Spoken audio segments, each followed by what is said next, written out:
The debate में आपका स्वागत है। आज हम एक ऐसी कहानी की बात कर रहे हैं जो किसी भी बिजनेस छात्र के लिए एक केस स्टडी जैसी है। एक तरफ है एडिडास, जिसने 2025 में कमाई के सारे रिकॉर्ड तोड़ दिए, मतलब लगभग 25 बिलियन यूरो का एक शानदार रेवेन्यू। और इस जीत के बाद मैनेजमेंट ने 1 बिलियन यूरो के शेयर वापस खरीदने का ऐलान किया है। वे इसे अपने भविष्य पर एक बड़ा दांव बता रहे हैं। लेकिन दूसरी तरफ दुनिया के कुछ सबसे बड़े बैंक जैसे बैंक ऑफ अमेरिका और आरबीसी कैपिटल मार्केट्स कह रहे हैं, 1 मिनट जरा रुकिए, आगे खतरा हो सकता है। तो सवाल ये है कि सच क्या है?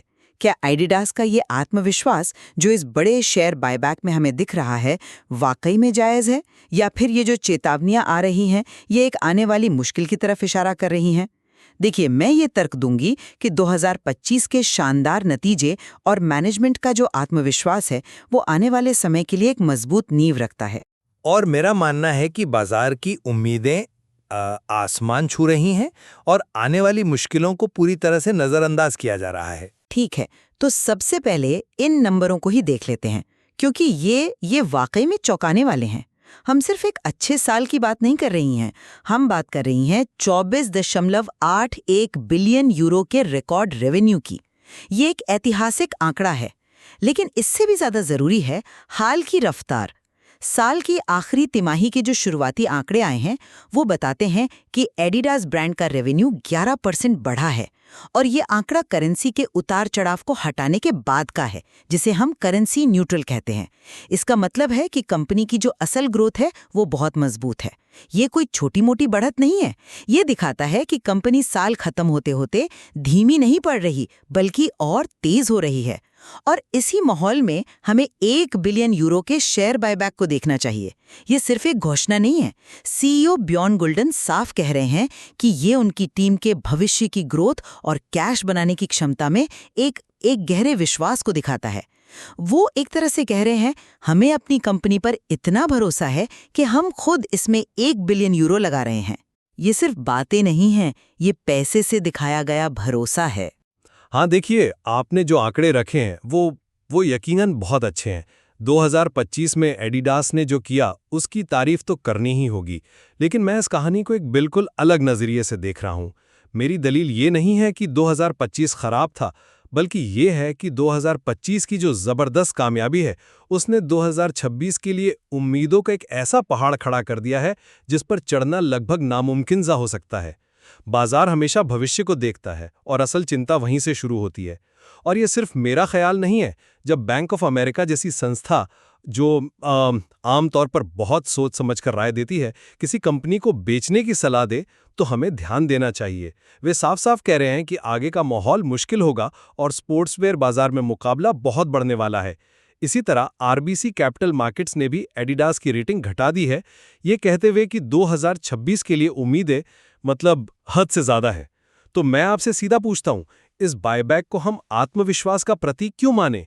मुझे लगता है हम इस बायबैक को गलत नजर से देख रहे हैं, को गिरने से बचाने की तैयारी कर रहे हैं। ये एक दिलचस्प एंगल है, लेकिन मैं इससे सहमत नहीं हूं। आप इसे बीमा कह रही हैं, मैं इसे एक स्मार्ट बिजनेस मूव कहती हूं। कंपनियां अपने शेयर वापस तब खरीदती हैं जब उन्हें लगता है कि बाजार उनके असली मूल्य को कम आंक रहा है। वो बाजार से शेयर खरीदकर उन्हें रद्द कर देंगे। इससे बाजार में शेयरों की संख्या कम हो जाती है, जिसका मतलब है कि हर बचे हुए शेयर पर कंपनी का मुनाफा बढ़ जाता है।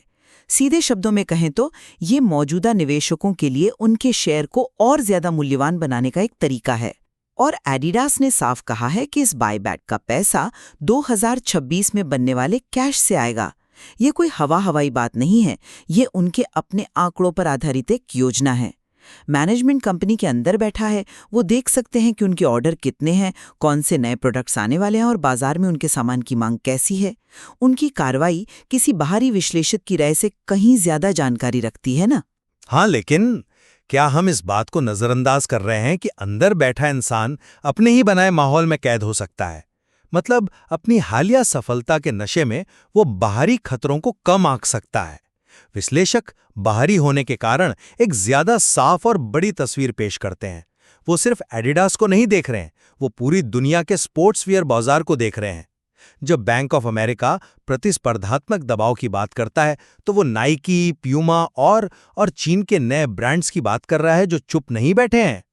शेयर बायबैक की खबर सुर्खियां बटोरती है, निवेशकों को कुछ समय के लिए खुश करती है, लेकिन ये उन असली चुनौतियों को नहीं बदलती जिनका सामना कंपनी को 2026 में करना पड़ेगा। ये शेयर की कीमत को कुछ समय के लिए सहारा दे सकता है, लेकिन ये बाजार में एक नए मजबूत प्रतिस्पर्धी का मुकाबला नहीं कर सकता। तो मैं फिर वही सवाल पूछता हूं, इस बाहरी खतरे से निपटने की क्या रणनीति है? सिर्फ बायबैक करना तो कोई रणनीति नहीं है। आप रफ्तार की ताकत को कम आंक रही हैं।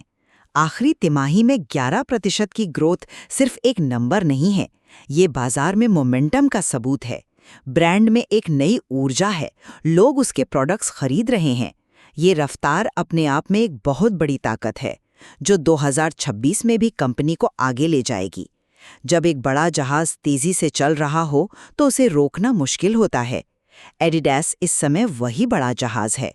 विश्लेषकों की चेतावनियां अक्सर बड़े आर्थिक रुझानों पर आधारित होती हैं, लेकिन वे किसी एक कंपनी की ब्रांड की ताकत और उसके काम करने की क्षमता को अनदेखा कर सकती हैं। एडिडास ने 2025 में दिखा दिया कि वो मुश्किल बाजार में भी सबसे बेहतर कर सकते हैं। लेकिन यही रफ्तार एक धोखा भी हो सकती है।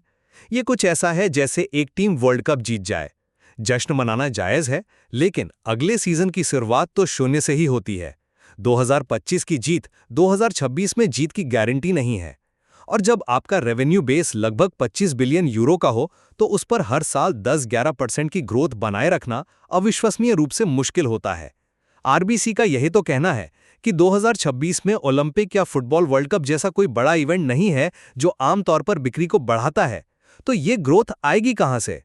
आप कहते हैं कि कंपनी के पास मोमेंटम है, पर मैं पूछता हूं कि क्या उनके पास नए प्रोडक्ट्स हैं? पिछले कुछ सालों में एडिडास की सफलता का बड़ा कारण सांबा, गजेल जैसे पुराने रेट्रो स्टाइल के जूते रहे हैं। ये जूते 50 साल पुराने डिजाइन हैं। क्या एक 25 बिलियन यूरो की कंपनी सिर्फ पुराने डिजाइन के भरोसे चल सकती है? आप जिसे पुरानी डिजाइन कह रही हैं, मैं उसे क्लासिक कहती हूँ।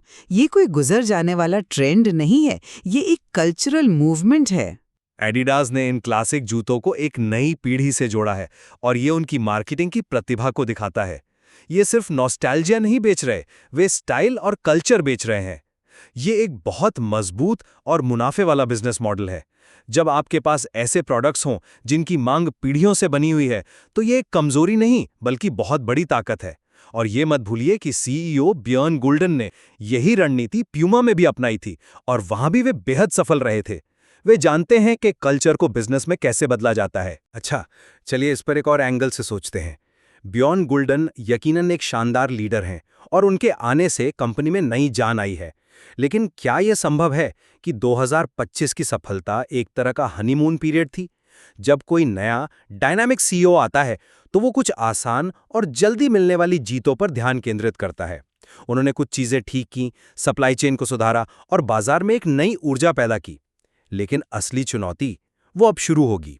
कल्चर बेचना ठीक है, पर जब नाइकी जैसी कंपनियां नई नई टेक्नोलॉजी और इनोवेशन पर अरबों डॉलर खर्च कर रही हैं, तब आप सिर्फ 50 साल पुराने जूतों पर कब तक टिके रह सकते हैं? जब आपके प्रतियोगी भविष्य के जूते बना रहे हों, तब सिर्फ अतीत को बेचना एक बहुत जोखिम भरी रणनीति है। एक न एक दिन ये रेट्रो ट्रेंड ठंडा पड़ेगा और तब एडिडास के पास दिखाने के लिए नया क्या होगा? यही सवाल विश्लेषक पूछ रहे हैं। आप इसे आत्मविश्वास और अति आत्मविश्वास के बीच की लड़ाई बता रही हैं। मैं कहती हूँ कि यह सोचे समझे आत्मविश्वास और बाहरी दुनिया के संदेह के बीच की लड़ाई है। जब कोई कंपनी लगातार अच्छा प्रदर्शन करती है तो उम्मीदें बढ़ना स्वाभाविक है। ये एक अच्छी समस्या है। सवाल ये नहीं है कि उम्मीदें ज्यादा हैं, बल्कि ये है कि क्या कंपनी के पास उन्हें पूरा करने की योजना और क्षमता है।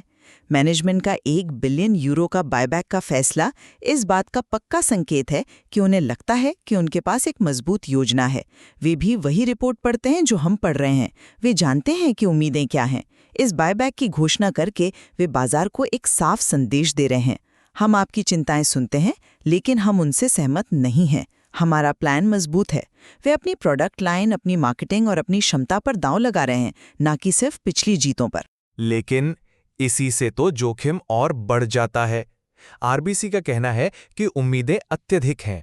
इसका मतलब है कि जरा सी भी चूक रेवेन्यू में एक छोटी सी कमी या मुनाफे में मामूली गिरावट को बाजार बहुत बुरी तरह से सजा देगा।